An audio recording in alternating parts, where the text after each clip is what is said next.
Welcome to part 5 of the English settlement of the New World. Now we're going to talk about a city upon a hill. So 10 years after the arrival of the Pilgrims, we're going to have the arrival of the Puritans, the Calvinists, right? And they're going to arrive in a mass Puritan migration, right? 1,000 colonists on 17 ships. They'll arrive in 1630 and establish the city of Boston. John Winthrop will be the head of that congregation and therefore the head of this new colony, this new Puritan colony. And he's going to be creating Boston, what he terms to as his city upon a hill. That's what Boston is to him. The idea is simply this. We are going to set up a Puritan society in the New World that is going to illustrate how the Anglican Church should actually operate, right? These Puritan churches are going to be models, examples for the Church of England to follow, because obviously attempts to reform back in England aren't working. So if we just show them how to do it, if they'll look at what we're doing and go, oh, yeah, I get it, that's what we should be doing, and we'll change our ways. That's the belief. And you see this in a speech, a sermon that John Winthrop actually gave on the Arabelle as they were coming across the Atlantic Ocean, in which he describes and he coins that term, city upon a hill. In this sermon called A Model Christian Charity, he describes what the goals of the city upon a hill of Boston should be, and he describes the consequences should they fail. He says, "For we must consider that we shall be a city upon the hill.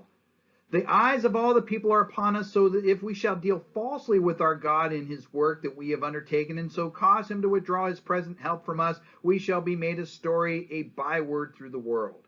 So what he's saying here is that everyone, the eyes of the world is watching us. We have got to make this model Christian society, and if we're successful, everyone else will see us as the example to follow. But if we fail, we will be a byword of the world, right? We'll be a laughingstock, an example of failure.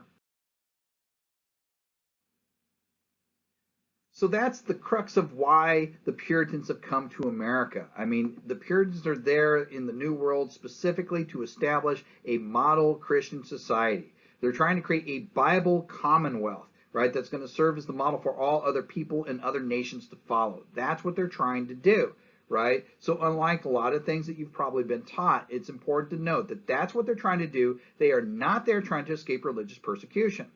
Remember, a Puritan is still a member of the Church of England, and as long as you're not creating too many problems and making too many waves, the church and the monarchy is going to leave you alone, right? It's only when you talk about things like the separatists do that you're going to start to get persecuted.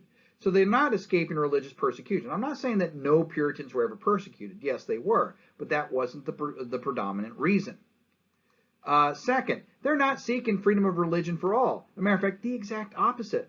They're not looking for freedom of religion. They're looking for creating a perfect Bible commonwealth. So that being the case, do you think they're going to want other people of other religious faiths coming and living in their city upon a hill? Absolutely not. As a matter of fact, it's illegal.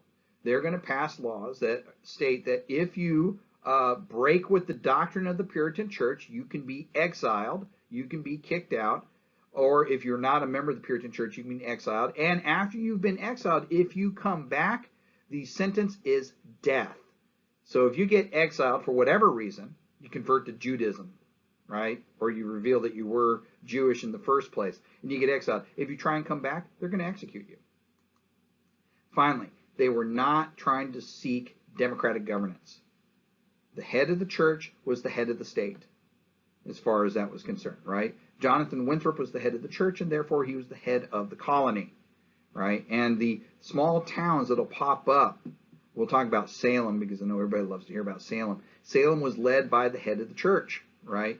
These Puritan societies are governed that way. There's no democracy. And if you're not a member of the elect, you have no voice in the governance at all, right? If you're deemed as one of the sinners, you can't even go inside the church, right?